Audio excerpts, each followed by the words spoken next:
2023 Shamrock Half Marathon. A couple of quick notes before the race starts, and then we'll get into the nitty-gritty thing. The Expo, you have two options to do that, Friday and Saturday, both noon to about 5. After 5 o'clock, it starts to thin out, and the Expo starts to pack up. So if you are a late arrival on Friday and you do want to hit the Expo, you might want to think about picking it up on Saturday, the 18th, instead of after 5 or 6 o'clock on Friday night.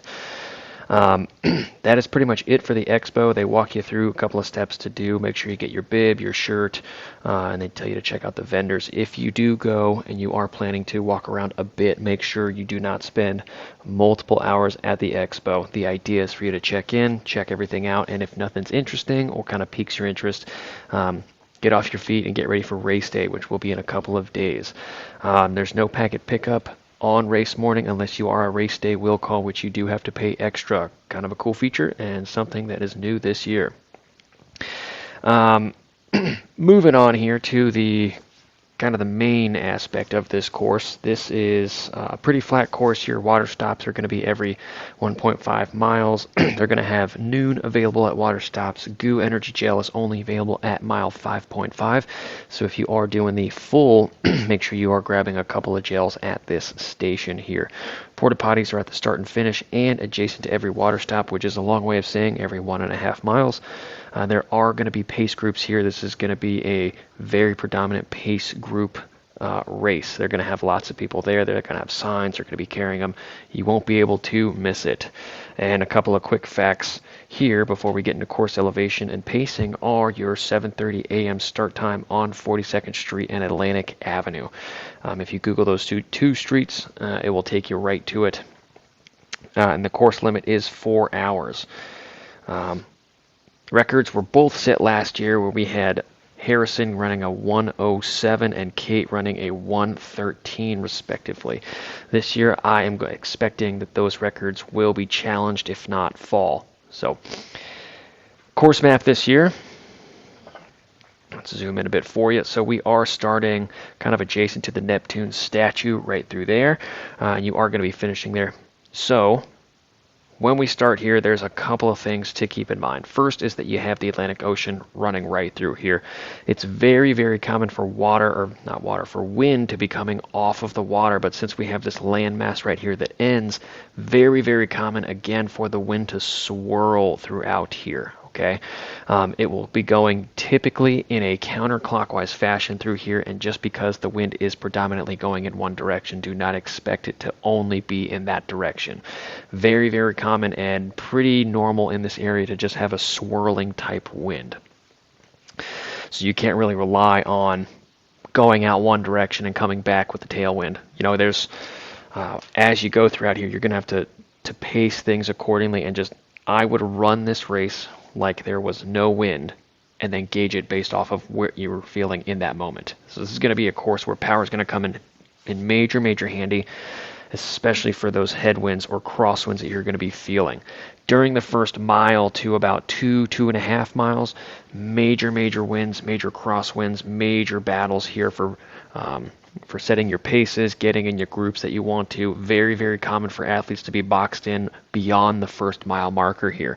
If you do find yourself there, do not panic. Don't feel like your race is dying in that first mile. As you get past this first mile marker, you are going to start to open up and get a little bit of road available to you.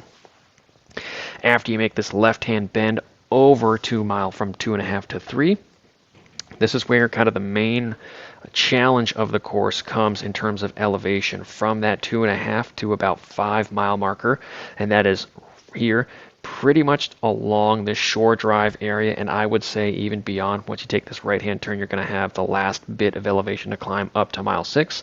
That is going to be the most, in my mind, the most aesthetically pleasing area of the run, and also the most challenging aspect of the run. Because of that, you know, we're not talking major hills. Everything is typically under that 1% gradient there. So again, you're kind of left to your devices. You can go a bit harder here. Your effort level is probably going to be a bit harder here for sure, right? But the key is to not arrive at mile 6 totally with a question of, can I hold this until the finish line? You should get to mile 6 ready to turn on the afterburners and go fly all the way up to that Neptune statue right there.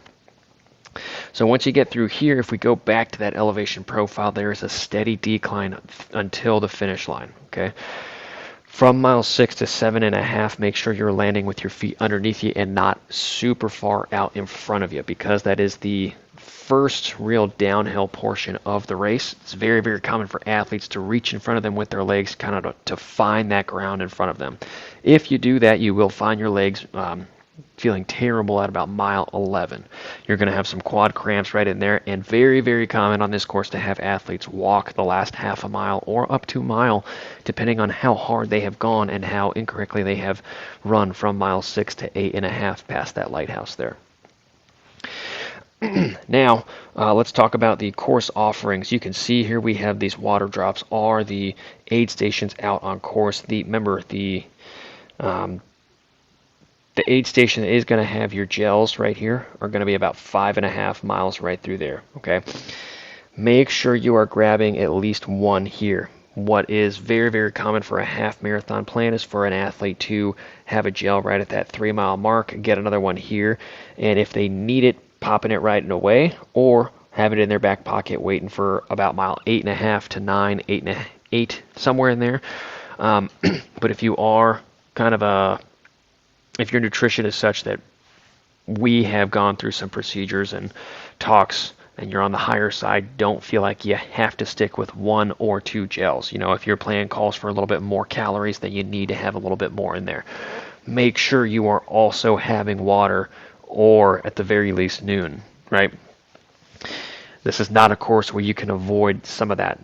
It's going to be a colder start, so make sure you are wearing arm warmers. That's a very, very common clothing decision on this course. You're going to see a lot of that. You're going to see a lot of jackets, windbreakers, that kind of thing, just because the wind is such a force on this course. But other than that, this course is designed to be a faster course here. This course is designed to kind of set some records. So if you have any questions, I will be talking with everyone individually on how to attack this specifically for them, but this is just the general course overviews for 2023 Shamrock Half Marathon. Good luck, everybody.